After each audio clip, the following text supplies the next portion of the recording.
बिस्मिल्लाहिर्रहमानिर्रहीम। अस्सलाम वालेकुम। देसी टीवी यूएसए के प्रोग्राम मुमताज़ खान तुर्क टॉक शो में बात करेंगे पाकिस्तान में नशे के बढ़ते रुझान के ऊपर।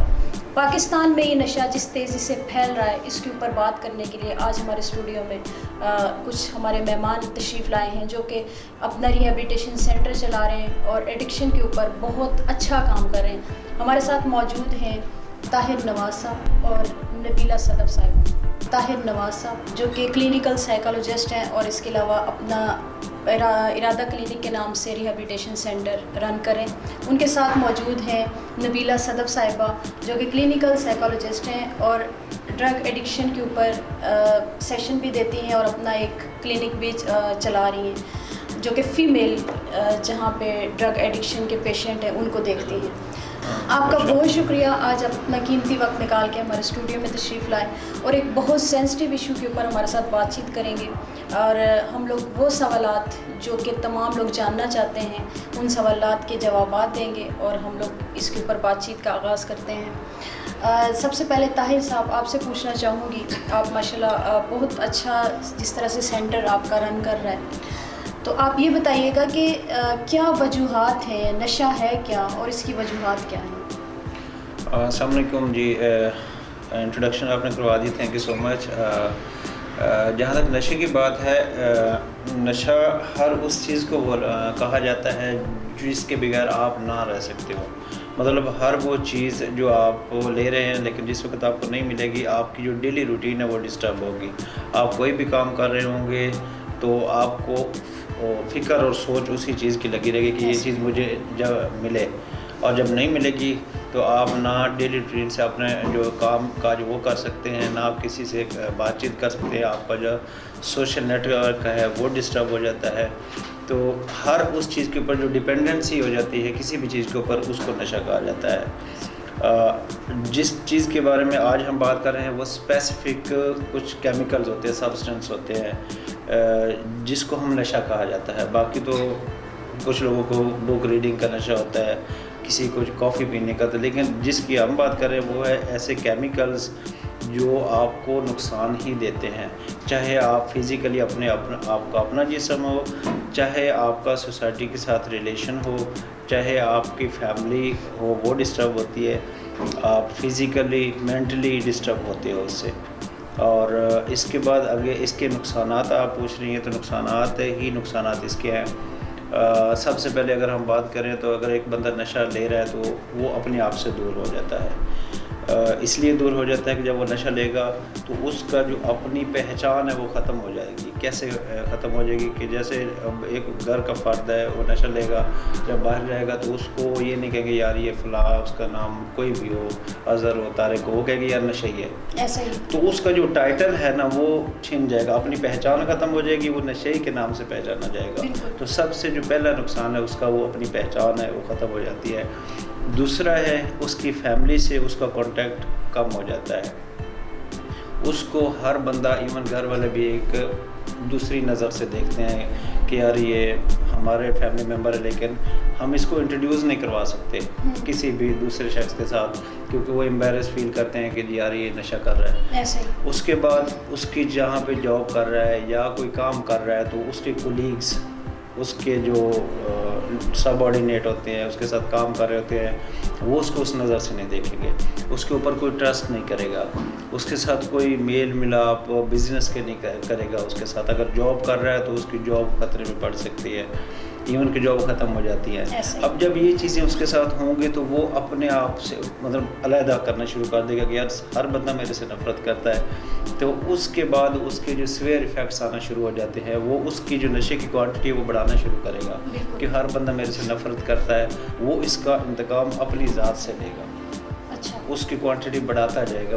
एक टाइम आएगा कि वो इस हद तक डैमेज हो चुका होगा कि उसको रियलिटी कांटेक्ट ख़त्म हो जाएगा। उसको ये नहीं पता जी आप कौन बैठी, मतलब उसका जीना मरना हर चीज़ वो नशा हो जाता है। अच्छा। तो वो उसके लिए फिर अगला जो तीसरा जो नेगेटिव इफ़ेक्ट है, तो उसके लिए चूँकि उसे पैसा जब नहीं मिलेगा तो वो फिर आएगा दूसरी चोरियों की तरफ। घर से स्टार्ट करेगा, चीज़ें चोरी करेगा, अगर नहीं मिलेगी तो मार-धाड़ करेगा। जी, हम आते हैं नबीला की तरफ। नबीला आप बताइएगा कि ये नशा जो है इसकी क्या क्या इकसाम है? अगर हम नशे की बात करते हैं तो नशे को हम स्पेसिफिकली नहीं बता सकते कि इसकी कितनी अक़साम है, क्योंकि जिस तरह ताहिर साहब ने ये बात बताई है कि नशा वो चीज़ है जिसको जो सोचने के तसव्वुर को चेंज कर सकता है, जो आपके रुख को चेंज कर सकता है, जो आपको नेगेटिविटी की तरफ लेके जाता है, जो आपकी डेली एक्टिविटीज़ को ख़राब कर देता है। ऐसे और जिस पे सबसे पहले जो चीज़ होती है वो प्रायोरिटी बन जाती है आपकी। लेट्स सपोज अगर हम नशे की बात करते हैं और केमिकल नशे की बात करते हैं तो उसमें आइस का नशा आजकल बहुत ज़्यादा जो है वो देखा जा रहा है, ट्रीटमेंट सेंटर्स में भी इस चीज़ को देखा जा रहा है। हेरोइन कहीं पीछे ही रह गया, चर्च बहुत आम हो चुकी है, चर्च को तो बिल्कुल ही नॉर्मल लिया जाता है। उसके अलावा जो आजकल की जो यूथ है, बेसिकली अगर मैं यूथ की बात करती हूँ, उसके अंदर जो उन लोगों को चाहिए बेसिकली एनर्जेटिक होना। एनर्जेटिक होने के लिए वो क्राइटेरिया मीट नहीं हो पाता, जिसकी वजह से वो एनवायरमेंटल फैक्टर्स को देखते हुए इस चीज़ में आते हैं कि वो नशे की तरफ जाते हैं जिसमें आइस है, जिसमें वो अपने आप को बहुत एक्टिव फील करते हैं। ऐसा ही लेकिन उसके बाद वो इस तरह से इसके इन्फ्लुएंस में आ जाते हैं कि उनकी डेली एक्टिविटीज़ जो हैं वो बहुत ज़्यादा ख़राब हो जाती हैं, और उसके अलावा जो है उनकी जहनी सेहत पे बहुत ज़्यादा असर पड़ता है, उनकी जज्बाती सेहत पे बहुत ज़्यादा असर पड़ता है, और उनकी जिस्मानी जो भी विड्रॉल्स वगैरह होते हैं उसकी वजह से उनके अंदर बहुत ज़्यादा ख़राबियाँ आ जाती हैं। तो हम इसको स्पेसिफिकली नहीं कह सकते, नंबर ऑफ़ एडिक्शन है और उसको उसी हिसाब से जो है वो टैकल किया जाता है और देखा जाता है। अच्छा नबीला, मैं ये जानना चाहूँगी, बाकी हमारे सब सुनने वाले और जो देख रहे हैं ये सारा प्रोग्राम, कि फ़ीमेल का रुझान किस तरह है, क्योंकि ये चीज़ भी देखने में आ रही है कि फ़ीमेल भी जो नशा की तरफ फ़ीमेल का भी तेज़ी से बढ़ता हुआ जो रेशो है वो भी हम देख रहे हैं, तो आप इस बारे में क्या कहते हैं? इस बारे में मैं ये ऐड करना चाहूँगी कि एक नेचुरल फितरत है, ये अल्लाह ताला की तरफ से कुदरती अमल है कि औरत के अंदर जज्बाती उतार चढ़ाव मर्द की निस्बत ज़्यादा होता है। अगर मर्द की तरफ देखें तो वो एक सोल्यूशन ओरिएंटेड है, और अगर आप औरत को देखें तो वो इमोशनल ओरिएंटेड है। ऐसे ही तो उसमें ये कि जब जज्बात का उतार चढ़ाव आ जाता है, या शादी से पहले जो उनकी जहनी सेहत या जज्बाती सेहत जो है वो मुतासर होती है, या शादी के बाद जो अफेक्ट्स आते हैं उसकी वजह से जो वो नशे की तरफ रुझान उनका बढ़ता जा रहा है। एक तो ये अगर मैं कहूँ तो 30 साल से लेके अबव तक ये वाले इश्यूज आ रहे हैं, 40 साल तक की डोमेन में। और अगर मैं बात करूँ जो यंगस्टर्स हैं उसमें इस तरह से होता है कि मोस्टली जो फीमेल्स होती हैं वो भी टीन एज में होती हैं, और घर से निगलेक्शन भी होती है थोड़ी सी, उनको उस तरह से एक इम्पॉर्टेंस नहीं फील हो रही होती। ये मैं उनकी बात करूँगी जो नशे की तरफ जिनका रुझान है लड़कियों का। ऐसा ही उसके बाद वो ये होता है कि वो दूसरे शहरों में आती हैं, गाँव से पढ़ने के लिए आती हैं, तो उनको ऐसा शहरी इन्वायरमेंट मिल जाता है या उनकी गैदरिंग इस तरह से हो जाती है जहाँ पे वो उन चीज़ों को कोप करने की बजाय उन लोगों के साथ कनेक्ट होना शुरू होती है जहाँ पे ये चीज़ आम हो चुकी है, जिसमें इनको नुकसान का अंदाज़ा नहीं होता। तो स्टार्ट में तो उन्हें ये चीज़ नहीं पता चलती, लेकिन जैसे ही वो नशे की तरफ उनका रुझान पड़ता है तो जज्बाती सेहत उनकी बहुत ज़्यादा ख़राब हो जाती है और वो नशे की तरफ आ जाती हैं, और उसके बाद फिर ये एक एडिक्शन जो है वो डेवलप हो जाती है। तो आप लोग क्या समझते हैं कि ये सेम नशा फीमेल भी वही नशा जो आपने जैसे ताहिर साहब ने सारी चीज़ों के बारे में बताया, तो क्या फीमेल भी वही नशा लेती है या थोड़ा सा डिफरेंट है, इनके कोई मतलब कोई स्पेसिफिक है?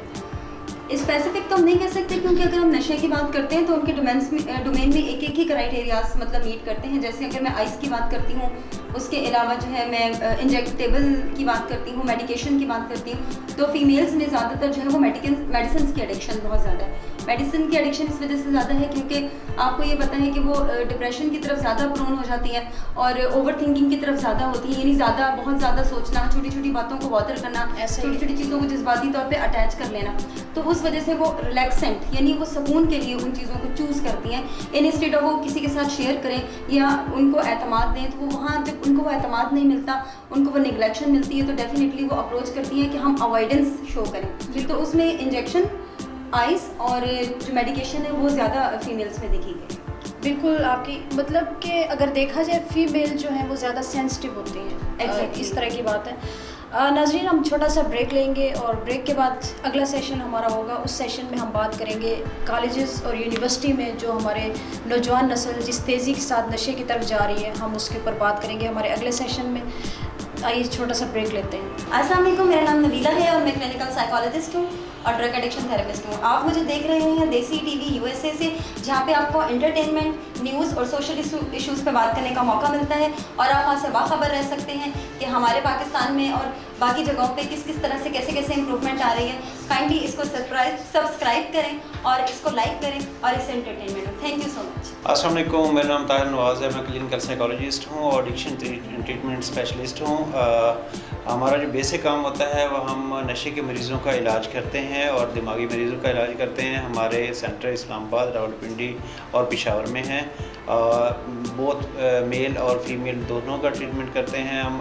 सेपरेट होता है फीमेल का ट्रीटमेंट जो नशे में मुब्तला हो जाए। इसके अलावा आखिर में ये कहना चाहूँगा कि देसी टीवी USA बहुत ज़बरदस्त काम कर रहा है, ना सिर्फ पाकिस्तान में बल्कि पूरी दुनिया में। कहीं भी आप इसको चैनल को ओपन कर सकते हैं। इसमें एट अ टाइम सारे इश्यूज़ को एड्रेस किया जाता है, ना सिर्फ एंटरटेनमेंट बल्कि न्यूज़ से आपको अपडेट रखा जाता है। हर इशू, सोशल इश्यूज़ जो है वो यहाँ पे एड्रेस किया जाता है। प्रॉपर टॉक शोज़ होते हैं जिसमें हर तरह के इश्यूज़ के बारे में बातचीत होती है। सोसाइटी को, लोगों को अवेयर रखा जाता है। इससे मैं समझता हूँ कि बहुत ही बेस्ट ऐसा चैनल है जिसमें एक ही चैनल पे आपको सब चीज़ें एट अ टाइम देखने को मिलती हैं। सो इसको लाइक करें, सब्सक्राइब करें एंड शेयर करें। Thank you.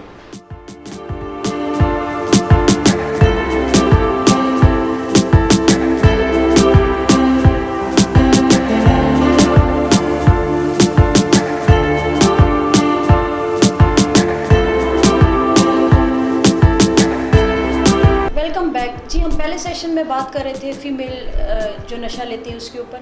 अभी हम बात करेंगे कि किस तरीके से हमारे तालीमी इदारों के अंदर नशा जो है वो तेज़ी के साथ फैल रहा है, उसके ऊपर हम बात करेंगे। हम चाहेंगे कि इसके ऊपर बातचीत की जाए ताकि ज़्यादा से ज़्यादा पता चले कि क्या वजूहात हैं हमारे जो तालीमी इदारे हैं उनके अंदर नशा जो है वो तेज़ी से फैल रहा है।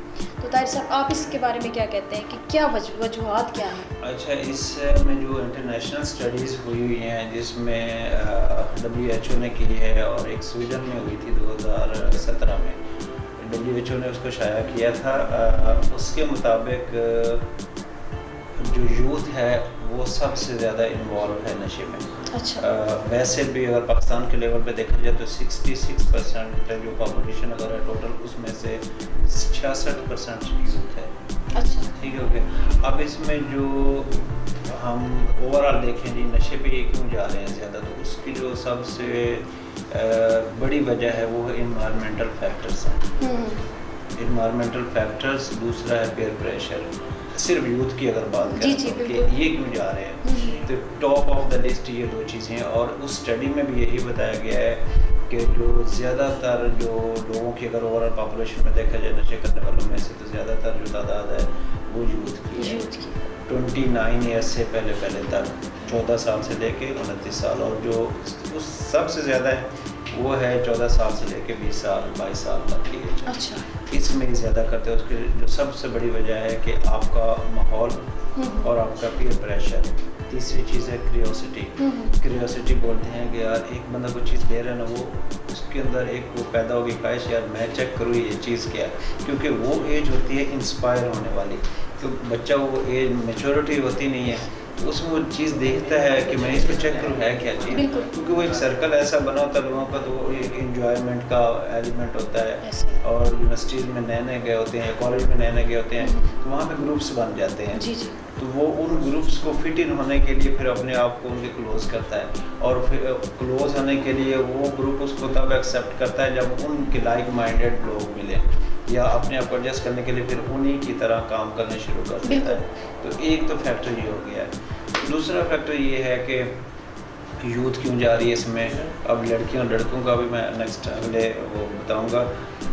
दूसरा फैक्टर ये है कि पेरेंटल इन्वायरमेंट। अच्छा। कि ये बहुत ज़रूरी है, पेरेंट्स के लिए भी है कि अब देखें, एक बच्चा घर से बाहर जाता है, आप घर का सबसे पहले पेरेंट्स के लिए कि वो आप अपना इन्वायरमेंट देखो कि घर का माहौल पेरेंट्स ने कैसा बनाया हुआ है। ज़्यादातर केसेस में हमारे पास जो यंग लड़के आते हैं, उसमें जब हम स्टडी करते हैं या असेसमेंट करते हैं, जब क्वेश्चनिंग करते हैं, हम उससे पूछते हैं घर वालों से, तो एक चीज़ कॉमन रहती है कि पेरेंट्स से जो बच्चे मिस हैंडलिंग होती है, यानी जिस तरह बच्चे को हैंडल करना चाहिए पेरेंट्स उस तरह नहीं कर पाते। ये मैं बात कर रहा हूँ 22 साल की एज तक के लड़कों की। बिल्कुल ठीक हो गया।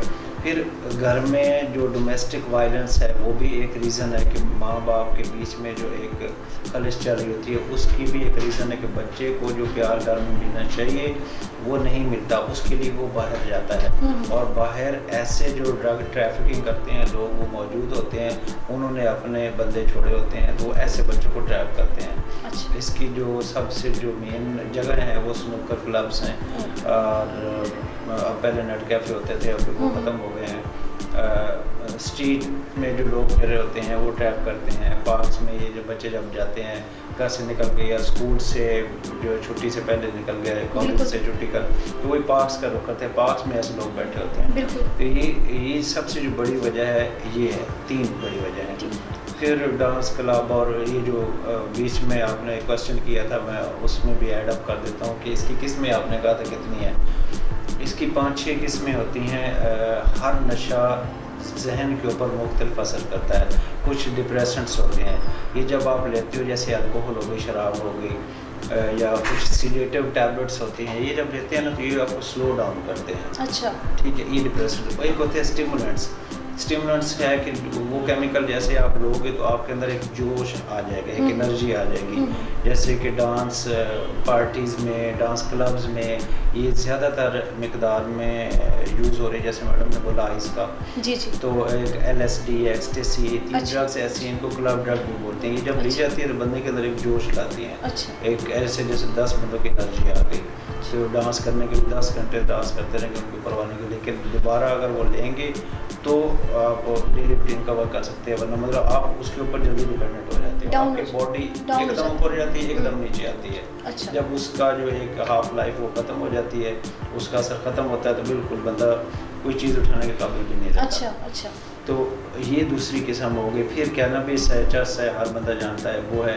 फिर ओपिएट्स होते हैं जो बेसिकली तो ये पेन किलर के तौर पे काम करते हैं, लेकिन ये लीगल ड्रग में भी आते हैं, इलीगल में भी आते हैं। अच्छा। लीगल में आते हैं कि जैसे कि किसी का ऑपरेशन हुआ तो पेन किलर के तौर पे लगा दी। जी जी। इलीगल में आती है हेरोइन। अच्छा। ये ओपिएट्स में आती है। तो ये लेते हैं लोग। ये ना डिप्रेसेंट्स है ना स्टिमुलेंट्स है। ये बंदे को जब ले लेता है तो एक कैफियत ऐसी पैदा कर दी, अपनी दुनिया में बंदा जैसे चला गया। अच्छा। मतलब सुकून से पड़ा रहता है। जी जी। बट इसके जो डैमेजेस हैं वो काफ़ी हद तक खतरनाक तक हैं। और नारकोटिक्स, बाकी जो इलीगल ड्रग्स, प्रिस्क्राइब ड्रग्स हो जाती है, डॉक्टर प्रिस्क्राइब करता है सुकून के लिए, लेकिन उसका मिसयूज होता है ऐसे, तो वो बहुत ज़्यादा लेना शुरू कर देते हैं। ये भी यूथ में ये भी कॉमन है। अच्छा। क्योंकि जो जैसे कि एक बंदा चर्च ले रहा है, उसको नींद नहीं आएगी, तो नींद लेने के लिए वो फिर इन गोलियों को टैबलेट्स का सहारा लेगा। जी, मतलब नशे को छोड़ने के लिए वो किसी और नशे की तरफ जाता है कि ओवरकम करना है ना उसने, क्योंकि उसको पता है कि जब मैं नहीं करूँगा घर वाले शक करेंगे मेरे ऊपर। तो बच्चों, अब लड़कियों में इसलिए अभी वो को एजुकेशन की वजह से यूनिवर्सिटीज़ कॉलेजेस में ये जो मैंने जैसे पहले बताया कि ग्रुप है, अब ग्रुप सिर्फ लड़कों का तो नहीं होता, उसमें लड़कियाँ भी तो लड़के भी होते हैं। जी जी। और फिर बर्थडे पार्टीज़ करते हैं, फिर मुख्तलिफ आगे जिस तरह के ट्रिप्स लेकर अरेंज करते हैं, पार्टीज़ करते हैं। उसमें फिर वो बंदे, एक भी बंदा है जो ड्रग ट्रैफिकिंग कर रहा है, ड्रग बेच रहा है, तो ऐसे ग्रुप्स को वो फिर वो सप्लाई देता है। कहते हैं यार मैं आपको एक चीज़ देता हूँ, बहुत ज़बरदस्त है। अब वो जब लेते हैं तो उनको अचानक से एक जोश आता है, वो कहते हैं बहुत ज़बरदस्त चीज़ है। अगले दिन फिर वो डिमांड करेंगे। अच्छा। उसके बाद जो पॉकेट मनी है वो स्टार्ट होना शुरू हो जाएगी, उसी साइड पे जाना शुरू हो जाएगी। और पेरेंट्स को तब पता चलता है जब उनकी डेली रूटीन डिस्टर्ब होता है, जैसे कि घर देर से आना, वॉशरूम में बहुत ज़्यादा टाइम लगाना और नींद ना करना। अच्छा। हेल्थ काफ़ी डाउन होना शुरू हो जाना, मार्क्स कम आना शुरू हो जाते हैं। ऑब्वियसली जब इन चीज़ों में, एक्टिविटीज़ में टाइम स्पेंड करेगा तो उसको पढ़ने का टाइम कहाँ मिलेगा? नहीं मिलेगा, ऐसे ही। तो ये कॉमन इंडिकेटर्स हैं जो पेरेंट्स के लिए हैं कि पेरेंट्स को पता चलना चाहिए कि यहाँ पे कुछ गड़बड़ है इसमें। बिल्कुल बिल्कुल। ठीक है। और उससे पता चला जा सकता है। बिल्कुल बिल्कुल, आपकी बात से 100% एग्री है, इस बात पे इत्तेफाक है कि मतलब ये सारी चीज़ें अगर शुरू में ही वालिदैन जो है वो बच्चे पे नज़र रखें, या वो घर ही आ रहा है ना, उस पर रखें नज़र कि ये किस तरीके से इसकी रूटीन जो है वो डिस्टर्ब हो रही है, तो कभी भी मामला इतने ज़्यादा ख़राबी की तरफ नहीं जाते। तो नबीला, आप कहिएगा कि ये जो मतलब किस स्टेज के ऊपर रिकवरी के चांस जो हैं वो बहुत पॉजिटिव रहते हैं, किस स्टेज के ऊपर? एक तो ये कि इनिशियल स्टेज की अगर बात की जाए कि अगर स्टार्ट में ही पेरेंट्स को या जो लव वंस होते हैं जिनको उस बच्चे का ख्याल है या उस पर्सन का ख्याल होता है, तो उसको चेंजेस देख रहे होते हैं उसके अंदर, जैसा साहिर साहब ने बताया कि ये अलामात होती है। बिल्कुल। तो अगर उनको ये बात पता चल जाए तो इनिशियल स्टेज पे अगर ट्रीटमेंट करवा दिया जाए या काउंसलिंग करवा दी जाए तो इस चीज़ से काफ़ी हद तक जो है ना वो बचाया जा सकता है और कमी लाई जा सकती है। लेकिन अगर ये अरसे पे भी डिपेंड करता है कि कितने अरसे से जो है वो बच्चा इस एडिक्शन की जो है डिजीज़ में मुब्तला है और उस अलामात को नहीं हाईलाइट किया, क्योंकि अमूमन इस तरह से होता है कि पहले पेरेंट्स पूरी ये कोशिश करते हैं कि हम इस चीज़ को हाइड करें और घर में अपने तरीके से हम उस चीज़ को डील करें, क्योंकि अगर हम देखा जाए तो ये एक स्टिग्मा भी है।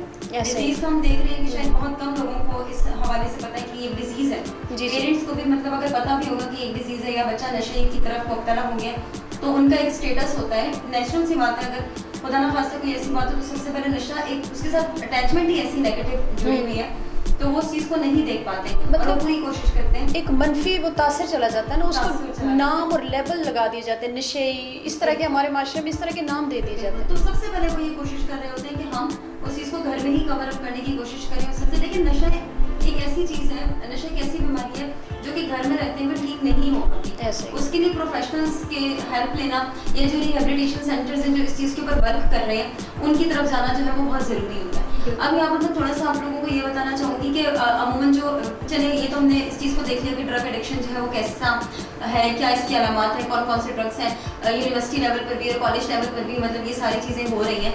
तो अब वहाँ पे ये कह सकते हैं कि हम पेरेंट्स को या जो ट्रीटमेंट क्या चीज़ें ऐसी हैं और उनको क्या देखना है रिहेबिलिटेशन सेंटर्स में, ताकि वो जहाँ पे जो है अपने बच्चे के लिए डिसीजन ले सके और ट्रीटमेंट के लिए उसे एनरोल करवा सके। बिल्कुल अमूमन इस तरह से होता है कि राइट टाइम पे राइट बंदे के साथ डिसीजन लेना बहुत मैटर करता है। ऐसा ही तो मैंने तो अपनी फील्ड में और जो मेरा तजर्बा है उसमें मैंने ये चीज़ देखी है कि जब फैमिली आती है और वो राय भी ले जाती है, लेकिन घर जाके वो जो बाकी क्लोज वंस होते हैं तो उनसे मशवरा ले रही होती है कि आप इसका ट्रीटमेंट मत करवाएं या आप इसका ट्रीटमेंट करवा लें या आप उसको इस तरह से लें, आप रोज़ाना फ़ोन करके पूछें। लेकिन यहाँ पर मैं जो पेरेंट्स हैं या जो इस उनकी फैमिली के अंदर कोई इस तरह का पर्सन है जो इस डिजीज़ से गुजर रहा है, तो वहाँ पर मैं उनसे कहती हूँ कि अपने अंदर ये सलाहियत रखें कि ओपन होकर माहिर नफ्सियात से या प्रोफेशनल से इस चीज़ को डिस्कस करें, तो वो आपको बेहतर तरीके से राय दे सकते हैं। बिल्कुल आप एग्जैक्ट उनको अलामात बताएं कि ये अलामात इसकी नॉर्मल से हट के हैं, वो आइसोलेटेड हो रहा है, वो कमरे में अकेला बैठ रहा है, वो कुंडी लगा रहा है, उसके जहन में मनफी ख्यालात आ रहे हैं, उसकी सेहत जो है वो कमज़ोर होती जा रही है, उसकी आंखें लाल हो रही हैं,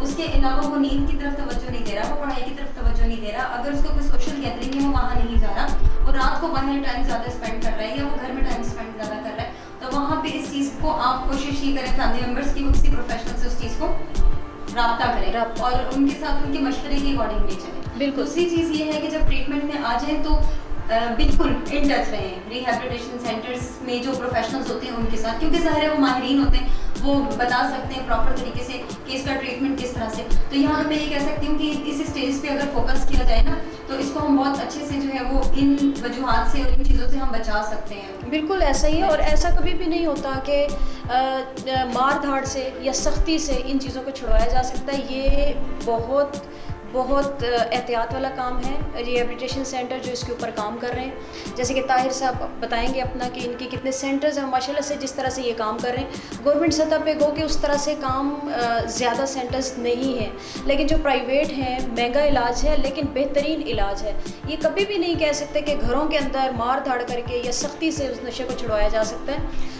माहिरीन की निगरानी में ही नशा छोड़ा जा सकता है, और वो पूरा तरीक़ाकार, जैसे यहाँ पे हमारे 2 माहिरीन बैठे हैं, साइकोलॉजिस्ट हैं, अपनी फ़ील्ड के माहिर हैं, तो वो जब बता रहे हैं इन सारी चीज़ों को, तो वालिदैन को चाहिए कि इस तरह की चीज़ों के ऊपर गौर करें और फिर जो तरीक़ाकार वो बताते हैं उसको फॉलो करें। कभी भी ऐसा नहीं होता कि हमारे रिश्तेदार जो हैं वो बताएंगे या फिर इर्द गिर्द के लोग बताएंगे। ये इर्द गिर्द का माशरा या फिर जो उसका एक सर्कल बना हुआ होता है वही तबाही की तरफ लेके जाता है। तो बेहतर है कि माहिरीन की तरफ इसको रेफ़र किया जाए।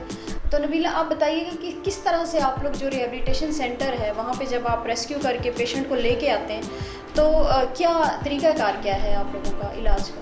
ठीक है, एक क्वेश्चन ना ये भी बहुत पूछा जाता है कि आप लोग मरीज़ को घर से लेके आते हैं और पता नहीं किस तरह के इंजेक्शंस वगैरह से उनको कवर करके लेके आते हैं। तो सबसे पहले मैं ये चीज़ क्लियर करना चाहूँगी कि अगर मैं इसको रेशो करूँ 100 में से तो कम से कम 80% जो है वो इलाज करवाने की तरफ नहीं जाते। पेशेंट की अगर मैं बात करती हूँ तो वो विलिंग नहीं होते। ऐसा ही है। और कोई 20% की भी मैं मेरे ख्याल से बहुत ज़्यादा बता रही हूँ, उसमें भी बहुत कम होते हैं जो अपनी तरफ से अपनी मर्जी से जो इलाज करवाने की तरफ आते हैं। तो अमूमन यही होता है कि पेरेंट्स के साथ कोलैबोरेशन की जाती है, उनके साथ बात की जाती है और बात करने के बाद उनको रेस्क्यू करके लेके आया जाता है। क्योंकि अमूमन इलाज के लिए राजी नहीं होता, और स्टार्ट में इसलिए भी राजी नहीं होता कि उसकी तलब जो होती है ना बेसिकली वो उसको बहुत ज़्यादा होती है, क्योंकि उसके जहन में सिर्फ यही एक सर्कल चल रहा होता है, नॉर्मल थिंकिंग की तरफ तो वो होता नहीं है। ये सोच होती है कि अभी मैंने नशा लेना कहाँ से है, कितने का लेना है, मेरी जेब में कितना अमाउंट होना चाहिए और मुझे कितने कदम पे जाके उसको लेना है या मुझे घर आके लेना है। अब मैंने ले तो लिया है, ये कितने दिन तक चलेगा और उसके बाद मैंने नेक्स्ट उसको किस तरीके से करना है, और बीच में अगर मुझे नशा नहीं मिलता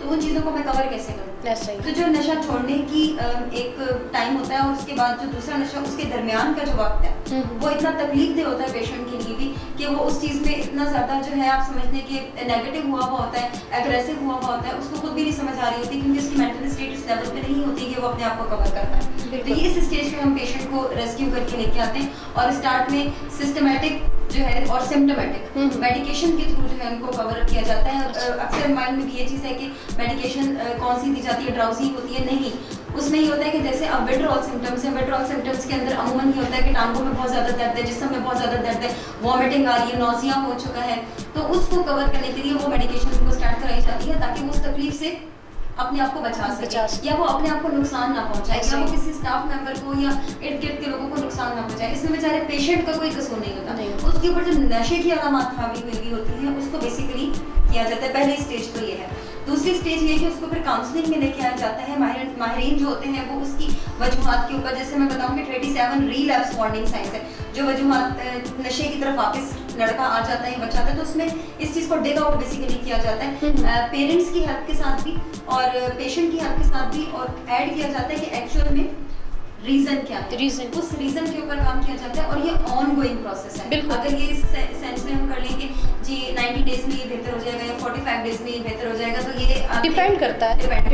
जैसे आपने क्वेश्चन पूछा था कि कितना अर्सा लगता है, इसी के डिपेंड करता है बेसिकली। कुछ होते हैं जो 1 मंथ में अपने आप को रिकवर कर लेते हैं फिजिकली की और फटाफट साइकोलॉजिकली उनके अंदर पर्सनैलिटी ट्रेट उनका इस तरह से होता है कि वो अपने आप को मोटिवेशन की तरफ लेके देते हैं और कुछ को आपको उस स्टेज पे लाया जाता है। तो ये वो प्रोसेस है जो एंड तक रिकवरी की एक जर्नी स्टार्ट करता है। तो और उसके बाद फिर आफ्टर केयर की चीज़ें आ जाती हैं, तो ये बेसिकली चीज़ें। ताहिर साहब, आप बताइएगा कि आपके अभी मौजूदा जो सेंटर्स हैं वो कहाँ पे हैं, और जब आप वहाँ से पेशेंट आपके पास रेफ़र होता है तो किस तरह से उसकी ट्रीटमेंट करते हैं? हमारे बेसिकली 3 सेंटर हैं यहाँ पे, एक इस्लामाबाद में है, एक रावलपिंडी में और एक पेशावर में है। पेशेंट को जब हमारे पास लाया जाता है तो पेशेंट ये देखा जाता है कि कौन सा नशा कर रहा था और कितनी मिकदार में ले रहा था, उसकी एज क्या है। जी। जिस तरह मैडम ने बोला कि सबसे पहले जो फर्स्ट स्टेप होता है, इसके बेसिकली 3 स्टेप होते हैं। अच्छा। पहला स्टेप होता है डिटॉक्स का, उसमें डिटॉक्सिफिकेशन होती है। डिटॉक्सिफिकेशन का मतलब ये है कि जो भी बंदा नशा कर रहा है उसका उस नशे के असर को जिस्म से निकालने के अमल को डिटॉक्सिफिकेशन। अच्छा। और वो उसमें विड्रॉल सिम्टम्स भी आएंगे, जैसे बोल रही थी कि मार दाड़ पे भी आ जाता है, गालम गलूज भी करता है, अनकॉन्शियस हो जाता है, तो वो फिर होता है सिम्टोमेटिक ट्रीटमेंट हम बोलते हैं। अच्छा। सिम्टोमेटिक ट्रीटमेंट ये हो गया कि जो अलामात उसके जिस्म में निकलेंगी नशा ना करने की वजह से, उनको हल करने के लिए मेडिसिन दी जाती है। ठीक है। ताकि वो जो फेज़ 3 दिन से लेकर 15 दिन का होता है बीच में, उसको मेडिकेशन के ज़रिए से कवर अप किया जाए। बिल्कुल। 15 दिन के बाद ये पहला फेज़ ख़त्म हो जाता है, फिर सेकंड फेज़ आता है साइकेट्रिक ट्रीटमेंट। अच्छा। इसका इसका मतलब ये होता है कि जो बंदा नशा कर रहा होता है उसमें चिड़चिड़ापन, गुस्सा, गाली देना, शक करना, वहम करना, ये कॉमन चीज़ें हो जाती हैं। जी। तो उसको कवर करने के लिए फिर मेडिसिन दी जाती हैं ताकि जो नशे ने दिमाग के ऊपर नेगेटिव इफेक्ट किए होते हैं उसके असर को ख़त्म करने के लिए मेडिसिन दी जाती है ताकि अपनी नॉर्मल लाइफ में वापस आए। जी। जब वो वापस आ जाता है, मेंटली तौर पे स्टेबल हो चुका होता है, बात को समझने लग जाता है, उसकी नींद बेहतर हो जाती है, उसके बाद थर्ड फेज़ आता है जो सबसे इम्पोर्टेंट है, जो असल में ट्रीटमेंट है, वो रिहेबिलिटेशन। काउंसलिंग भी उसमें होती है, साइकोथेरेपी भी होता है। उसको मेंटली तौर पे तैयार किया जाता है कि दोबारा जब सोसाइटी में जाएगा तो उसमें अपने आप को नशे से या उन लोगों से बचाना कैसे है। बाकायदा उनको रिहैब सेंटर्स में ट्रेनिंग दी जाती है। इसीलिए हम रिहैब सेंटर प्रेफर करते हैं कि यहाँ पे प्रोफेशनल्स होते हैं, उनकी साइकी को प्रॉपर तरीके से समझते हैं, असेसमेंट करते हैं, और सिर्फ पेशेंट को नहीं करते, उसकी हम फैमिली को इन्वॉल्व करते हैं। बिल्कुल। हम जितना पेशेंट के ऊपर वर्क करते हैं उतना ही फैमिली के ऊपर करते हैं। बिल्कुल, आपने बहुत अहम बात की। फैमिली को जब तक फैमिली काउंसलिंग नहीं होगी, पेशेंट के ऊपर कोई भी पॉजिटिव इफ़ेक्ट नहीं होगा। जहाँ तक मेरा ख्याल है, आप लोग भी यकीनन इससे इत्तेफाक करेंगे कि फैमिली, क्योंकि जो भी पेशेंट है या जिस तरह से वो जिस माहौल से निकल के आए, अगर वापस वही उसको वो चीज़ मिलेगी और दूसरी स्टेज पे काम नहीं किया जाएगा, पेरेंट्स को अवेयरनेस नहीं दी जाएगी, तो डेफिनेटली कि वो तो फिर जाके वो फिर वही चीज़ें करेगा, क्योंकि वो गैप रह जाएगा। इस पे मैं ऐड करना चाहूँगी कि देखिए, पेशेंट ट्रीट हो जाता है। पेशेंट को आप एक ट्रीटमेंट में लेके आते हैं और उसको 10 to 15 डेज में उसको इस चीज़ का अंदाज़ा हो जाता है कि मैं कहाँ पर हूँ और मेरा ट्रीटमेंट किस तरह से हो रहा है, वो ठीक भी हो जाएगा। लेकिन ठीक होने के बाद जब वो एक स्टेप बाहर लेता है तो उसमें फिर फैमिली को इनरोल किया जाता है। बिल्कुल, ये बेसिकली मैं इसको इस तरह से एक्सप्लेन करना चाहूँगी कि ट्रायंगल, इस ट्रायंगल में क्या है कि इसमें से एक भी स्टेप होगा ना तो आप वो गोल अचीव कर ही नहीं सकते रिकवरी का। बिल्कुल ऐसे, जिसमें माहिरीन होते हैं, दूसरा जो ट्रायंगल का जो है वो उसमें फैमिली हो गई, और तीसरा पेशेंट होता है। बिल्कुल, अगर इसमें से एक भी स्टेप होगा तो उसमें से डेफिनेटली जो गोल हम चाह रहे होते हैं, जिसके ऊपर हम काम करना चाह रहे होते हैं, तो हम उसको अचीव नहीं कर पाते। बिल्कुल, और जिसकी वजह से रिलैप्स जो होता है ना वो फौरन से वापस आ जाता है, लाइक 10 डेज के बाद या 5 डेज के बाद ही। अच्छा। और यहाँ पर मैं ये चीज़ हाईलाइट करूँगी, अक्सर पूछा भी जाता है कि रिकवरी रेट क्या है। रिकवरी रेट क्या है जी? ये क्वेश्चन मैं पूछने लगी थी Recovery क्योंकि ये बहुत इंपॉर्टेंट है ना, पता चला। रिकवरी रेट का बेसिकली ना डिपेंड करता है। अब डिपेंड ये है कि अगर मैं एस्टिमेट लगाऊं कि रिकवरी कौन से ऐसे क्लाइंट्स थे या कौन से ऐसे पेशेंट्स थे जिन्होंने अपनी रिकवरी को 3-3, 4-4, 6-6 साल मेंटेन किया, ऐसा नहीं है कि नहीं किया। बहुत से ऐसे क्लाइंट्स हैं, मैंने अपने ईयर्स के एक्सपीरियंस में इस चीज़ को देखा है कि वो काफ़ी हद तक अपनी लाइफ के अंदर हैं और मोटिवेटेड हैं। क्या है उसमें ये चीज़ है कि वो पेरेंट्स की सपोर्ट और उसके अलावा पेरेंट्स ने उनको किस तरह से वो फॉलो अप पे लेके आए, उनको अंडरस्टैंड किया, उनकी चीज़ों को समझा और सोसाइटी को एक वापस एक मकाम कैसे दिया। ऐसा ही। उसके अलावा जो लोगों की रिकवरी नहीं हो पाई या रिलैप्स फैक्टर ज़्यादा आया, तो उसमें एक तो डिपेंड कर रहा था ड्रग ऑफ चॉइस के ऊपर भी, और दूसरा ये कि फैमिली की तरफ से जो प्रोवोकिंग और इनेबलिंग बिहेवियर, इन्हें इश्तियाल दिलाना बच्चे को या बिल्कुल ही नेगिंग करना, इग्नोर कर देना, जो कर रहा है वो करता रहे। तो ये 2 एलिमेंट्स हैं जो हम फैमिली को कहते हैं कि इसके ऊपर आप लोगों ने थोड़ा सा काम करना है, क्योंकि जहाँ पे 80% या 70% पेशेंट का मतलब कसूर होता है, इसी तरह से वहाँ पे 40% जो है या 30% जो है वो फैमिली के भी कुछ ऐसे कॉजेस होते हैं। बिल्कुल रही बात आपकी, बिल्कुल।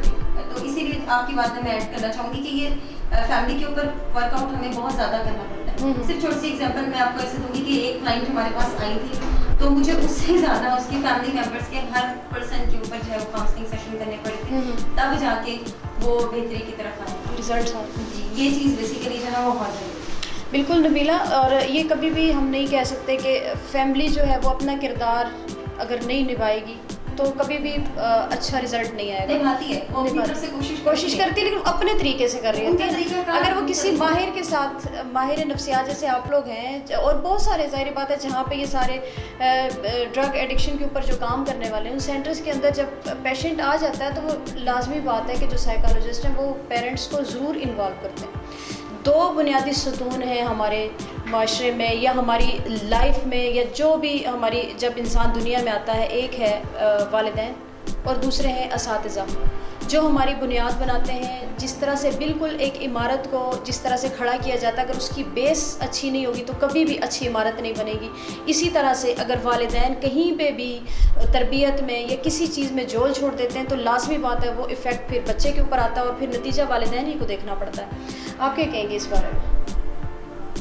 मतलब वालिदैन के किरदार के बारे में बात की जाए, इस तरह की बात। उसको मैं लिंक करूँगा रिकवरी के साथ, रिलैप्स के साथ। कि अक्सर पेरेंट्स हमारे पास जब पेशेंट आते हैं तो कहते हैं कि ये बंदा ठीक तो हो जाएगा, या जब दोबारा लाते थे कि हमने फलां जगह से करवाया था तो बंदा ठीक नहीं हुआ था। तो ये लिंक होता है फैमिली के साथ। जितनी फैमिली एजुकेशन ज़्यादा होगी, फैमिली की डिजीज़ कॉन्सेप्ट ज़्यादा होगा, मतलब नशे के बारे में उनको आगाही होगी पेरेंट्स को, उतने चांसेस ज़्यादा है कि बंदा नशे से दूर रहेगा। अगर पहली दफ़ा हो गया हुआ है तो भी फैमिली को एजुकेट करके भेजा जाता है कि आप इसको ऐसे ऐसे लेकर चलो, आप इसको ऐसे प्रोसेस से गुजारो। जितने भी लोग हैं, चाहे मेल फीमेल हैं, एक होते हैं जॉब ओरिएंटेड, एक होते हैं बिजनेस ओरिएंटेड। बिल्कुल, हमारा बच्चा है, हम उसको अक्सर, तो ये तो कॉमन सी चीज़ है कि जी हम कहते हैं डॉक्टर बनाए, बट वो है ही नहीं, उसका माइंड सेट ही वैसा नहीं, वो बिजनेस माइंड का बंदा है। बिल्कुल, तो आप उस साइड पे एक जॉब ओरिएंटेड होता है, आप बिजनेस में डाल के देते हो, वो फ्लॉप हो जाता है। जी बिल्कुल, इससे रिलेटेड ऐसे ही, इससे रिलेटेड है। मैं एक बात करना चाहूँगी, शायद आप लोगों को यकीनन बहुत सारी ट्रेनिंग्स में बताया भी जाता है कि जब इंसान की कोई 7 सलाहियतें होती हैं जो नेचुरल अल्लाह की तरफ से दी हुई होती हैं, कुछ मैथमेटिकल माइंड के लोग होते हैं, कुछ म्यूज़िकल माइंड के लोग होते हैं। हम कभी भी ऐसा नहीं कर सकते कि हमें माइंड को समझना होता है कि कभी एक बंदा जो कि मैथ को समझता ही नहीं, उसका वो माइंड ही नहीं है, तो हम उसको ज़बरदस्ती वो चीज़ें सिखा रहे हो, वो कर लेता है लेकिन बहुत मुश्किल होता है। एग्जॉस्ट हो जाता है ना, फिर वो तंग आके फिर राय फरार फिर दूसरी साइड पे जाना शुरू हो जाता है, फिर वो गुस्सा निकालता है। छोटे बच्चे होते हैं ना, आप अक्सर देखा होगा जब सेकंड बेबी आता है तो वो चीज़ें तोड़ना शुरू करते हैं, तो इनडायरेक्ट वे साइन दे रहे होते हैं कि मुझे ये चीज़ पसंद नहीं, कि जो चीज़ मुझे मिल रही थी दूसरे को मिल रही है। बिल्कुल, हमें तो अपने माइंड को समझ के चलना चाहिए ना। बच्चे के जो जहन है उसके मुताबिक वालिदैन को भी एजुकेशन, बिल्कुल असातिज़ा कराम को भी अपना का भी रोल ऑब्वियसली है कि जब बच्चा जाता है तो मैं तो ये कहूँगा कि जितने भी गवर्नमेंट स्कूल्स हैं उसमें, प्राइवेट तो ज़ाहिर है की अपनी वो होती है, गवर्नमेंट स्कूल्स में एटलीस्ट एक लेक्चर इनको रखना चाहिए, वंस अ वीक कर लें, जिसमें जो स्टूडेंट्स हैं उनको इसके बारे में अवेयरनेस देनी चाहिए। हम इदारे भी इसमें अपनी हद तक कोशिश कर रहे होते हैं। अभी तो कोरोना की वजह से हो गया, हमने कुछ यूनिवर्सिटी स्कूल्स में ये किए थे प्रोग्राम अवेयरनेस के लिए हमने किए थे, ताकि बच्चों और असातिज़ा दोनों को एजुकेट किया जाए कि बच्चों में कौन सी अलामात है जो असातिज़ा ईज़िली आइडेंटिफाई कर सकते हैं, और पेरेंट्स को बुला सकते हैं कि जी आप अपने बच्चे को ज़रा देखें, इसके रूटीन चेक करें, और उसके जैसे कि मैंने बोला मार्क्स कम आ रहे हैं, हाजिरी घर से आ रहा है लेकिन स्कूल कॉलेज यूनिवर्सिटी में नहीं आ रहा, तो पेरेंट्स टीचर कोऑर्डिनेशन बहुत ज़रूरी है। पेरेंट्स का एजुकेट होना ज़रूरी है, टीचर का भी एजुकेट होना ज़रूरी है। तो जब तक प्रॉपर सारे जो आपस में लिंक नहीं होंगी चीज़ें, सिविल सोसाइटी है, एजुकेशन के इंस्टीट्यूट्स हैं, इंडिविजुअल लेवल पे हम काम नहीं करेंगे तब तक इसको हम कम नहीं कर सकते। बिल्कुल ऐसा ही। नबीला, आप कोई पैगाम देना चाहेंगी हमारे प्रोग्राम के एंड में? कोई बिल्कुल, ये मैं पैगाम यही देना चाहूँगी कि एक तो ये है कि पेरेंट्स को थोड़ा सा अपने बच्चों के ऊपर फोकस करने की ज़रूरत है, और जिस डोमेन में जो नीड है उनके ऊपर फोकस करें। जैसे कि अगर आप 30 साल के बच्चे को इस तरह ट्रीट करेंगे जैसे वो 5 साल का है, तो आपको वो रिजल्ट नहीं मिलेंगे, और अगर आप 5 साल के बच्चे को ऐसे ट्रीट करेंगे कि उसको बहुत ज़्यादा मेच्योरिटी की ज़रूरत है, उसको डांट डपट के करेंगे तो मिलेगा। तो ये कि अपने बच्चों के ऊपर फोकस करें। दूसरी बात ये कि स्टूडेंट्स और जो यूथ है उनको ये मैं मैसेज देना चाहती हूँ कि अगर आज हम लोग इस प्लेस पर बैठे हुए हैं ना, तो हम लोगों ने भी बहुत स्ट्रगल किया। ऐसा ही है, बिल्कुल। तो अपनी लाइफ के अंदर एक गोल ज़रूर सेट करें, अपनी ज़ात के, अपनी एक लिमिटेशंस लाजमी रखें। ऐसा ही। उस लिमिटेशंस में आपको ये बताऊँ कि मेरे लिए क्या चीज़ बुरी है और मेरे लिए क्या चीज़ बेहतर है, और अगर मैं कहीं भी किसी जगह पे कंफ्यूज हो जाता हूँ तो मुझे कौन से राइट बंदे की राइट टाइम पे राइट बात की जरूरत। बिल्कुल बिल्कुल, क्योंकि और जब आपको राइट बात मिल जाती है, चीज़ें डिस्कशन हो जाती है, तो फिर आप फैसला करने की सलाहियत आपके अंदर जो है वो मजबूत हो जाती है। अगर आपको कहीं भी कोई प्रॉब्लम आता है तो आप अपने करीबी इंसान के साथ या अपनी ज़िंदगी के अंदर कोई ऐसा इंसान लाजमी रखें जिसके साथ आप उस चीज़ को डिस्कस कर सकें, बिल्कुल शेयर कर सकें अपने, जिसके साथ आप उठें तो आपको एक पॉजिटिव वाइब्स आए। बिल्कुल, जिसके साथ आप उठें, कहते हैं ना कि जैसे मोबाइल चार्ज होता है, ऐसा ही। जब हम किसी के साथ बैठे तो हमें ऑटोमेटिकली अपनी बॉडी के अंदर, अपनी थिंकिंग के अंदर, अपनी बातों के अंदर एक वर्थ नजर आए, एक हौसला नजर आए, हिम्मत नजर आए।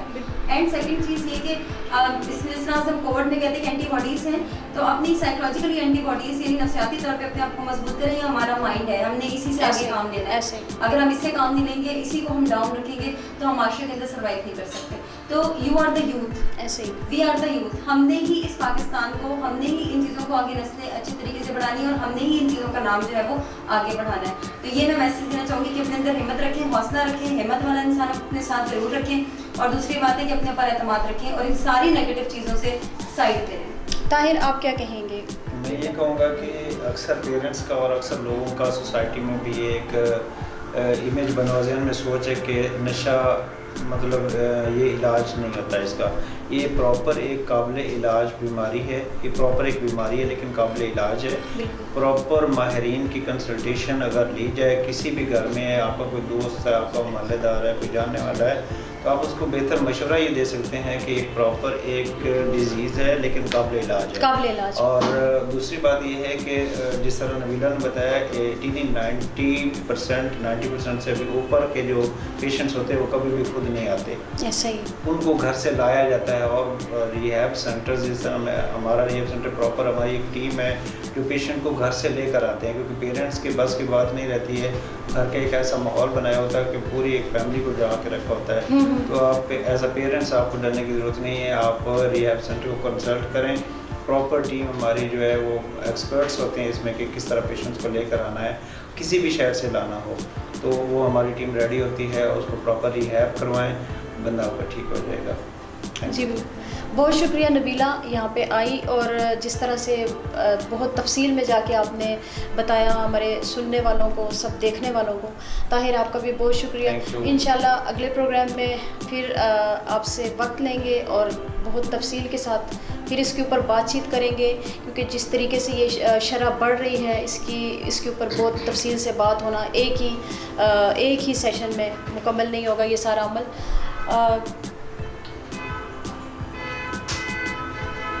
जी हम लोग अगले सेशन में इसके ऊपर बहुत तफसील से बात करेंगे। हमारे साथ नबीला और ताहिर ने जिस तरीके से बात की, अपनी राय का इजहार किया और बहुत ज़्यादा मालूमात शेयर की।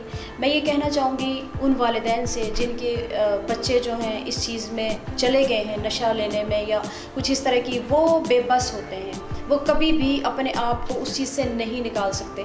तो मेहरबानी करके आप उसको कभी भी इस तरह से न लें, उस चीज़ों को छुपाएं नहीं। जितना छुपाएंगे, जितना लंबा अरसा उस चीज़ को छुपाएंगे, इलाज में उतना ही ज़्यादा पेचीदगी पैदा होगी। जितने पहले स्टेज के ऊपर आप इस चीज़ को जल्दी से उस चीज़ को असेस कर लेंगे और उस चीज़ को काबू कर लेंगे तो ये चीज़ बढ़ेगी नहीं। नशा एक ऐसी चीज़ है जो एक चलते फिरते इंसान को फौरी तौर पे मौत के मुंह में लेके चला जाता है। तो बराए मेहरबानी जब भी किसी को देखें, अपने इर्द गिर्द देखें, तो फौरी तौर पर उसको जहाँ पे उसका इलाज होना मुमकिन हो वहाँ पे उस इदारे तक उसको ज़रूर पहुँचाएँ।